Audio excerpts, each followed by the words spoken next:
Hi, I'm Maggie Russell-Brown, SAG-AFTRA's National Director of Organizing. Welcome to Take 5.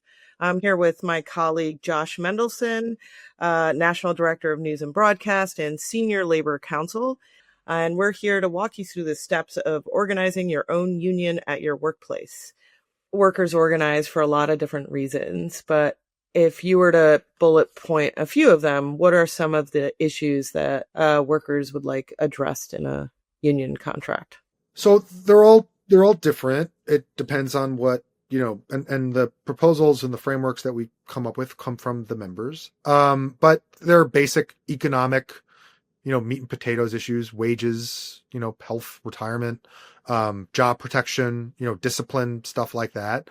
We've also seen a pretty heavy rise in people kind of just wanting like a voice at work, the ability to say, I say over where the organization that they're, devoting a large function of their life to, where it's going. Organizing can be overwhelming and scary, but through this process, it's achievable. We generally see this as a 3-phase process. The first phase is underground. The second phase is recognition and winning your union.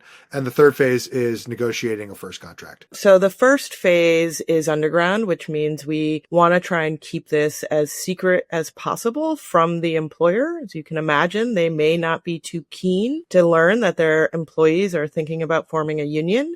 And during this phase, we form an organizing committee, which is representative of your workplace in any which way that can look. And through that organizing committee, we assess if there's enough support to form a union. The minimum amount of support would be at least 70% of you and your colleagues verbally saying you want a union. We want to make sure that we are being objective in our assessment of the workers and the issues that we're dealing with. And we want to make sure that we're honest with the people that we're dealing with.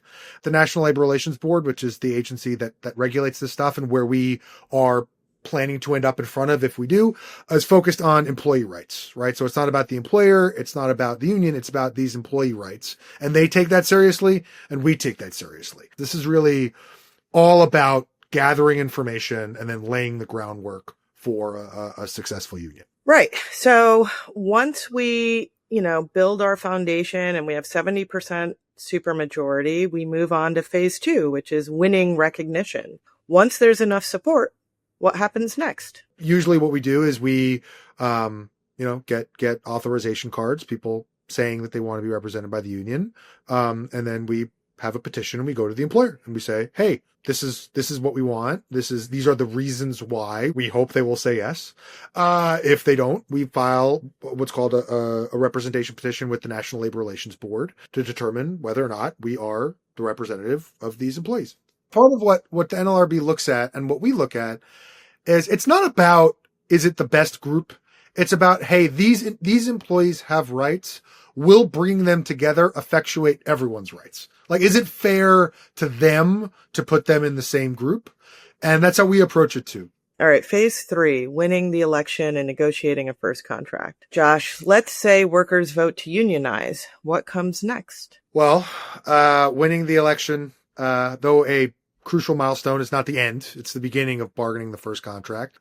We don't consider a campaign a success until we've negotiated and concluded a first contract. That's exactly it. We have to be so open and transparent throughout the process, not only on the sort of risks through the NLRB process, but through everything, because people need to trust us. Well, thank you for joining us today. And thank you, Josh, for being a part of this conversation. If you would like to form a union with SAG-AFTRA, please reach out to organizing@sagaftra.org. Thanks so much. Take care.